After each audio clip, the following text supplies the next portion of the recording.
अस्सलाम वालेकुम बादशाह, क्या हाल है? उम्मीद है खैरियत नाल हो सो तुसा सारे, तुम्हारे घर वाले खैरियत नाल हो सन। दोस्तों सुनो मैच दा हाल, मज़ा है अल्हम्दुलिल्लाह से। अल्लाह ताला ने इंडिया दा गरूर जराई खा के मिला दिते।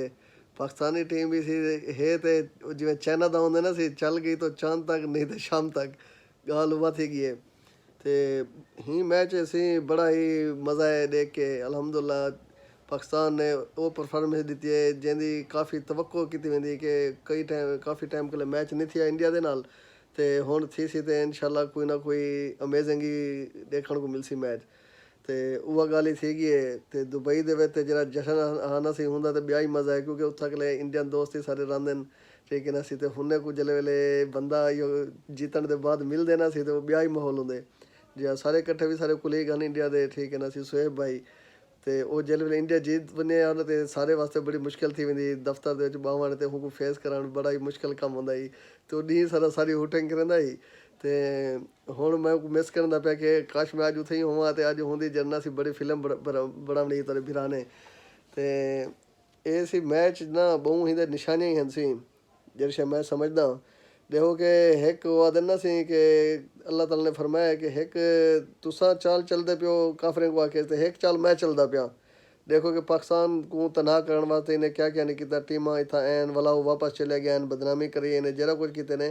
लेकिन अल्लाह ताला ने देखो कि आखदे ना कि गरीब दा अल्लाह ही है पिच्छे, ठीक है ना। ते अज अलहमदुलिल्लाह सी अल्लाह ताला ने मेहरबानी की है। पाकिस्तानी टीम इवें खेडदी पई ही जिवें कोई गैबी मदद ही पई उन्हें कले, ते कोई टेंशन इन्हें कीती, ठीक है ना सी। ते बाबर आजम ते इवें खेडदा पिया जिवें जरना प्रैक्टिस करदा पिया होवे कि यार तुस बालिंग करी हो तो मैं जरना छक्के मारी होसां, ठीक है ना। ते अलहमदुलिल्लाह सी बहु ही आउट क्लास परफॉर्मेंस दी ने। ते अगो भी दुआ करे सो कि इंशाल्लाह इवें ही खेड जारी रखन ताकि पाकिस्तान दा नां रोशन थींदा रह वञे। ते दुआइयां याद रखे सो, दुआ करे सो अल्लाह ताला अगले मैच च पाकिस्तान दी टीम दी परफॉर्मेंस को इवें ही कायम रखे।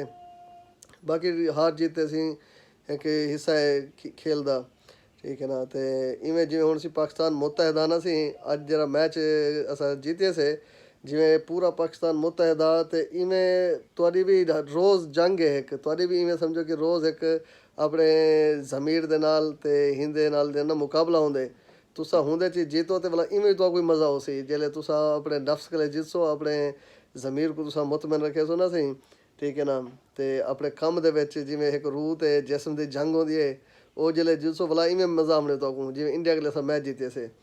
ते दुआइयां याद रखे सो, सारे चैनल को लाइक ते सब्सक्राइब करे सो, मेहरबानी, बहुत शुक्रिया। पाकिस्तान जिंदाबाद।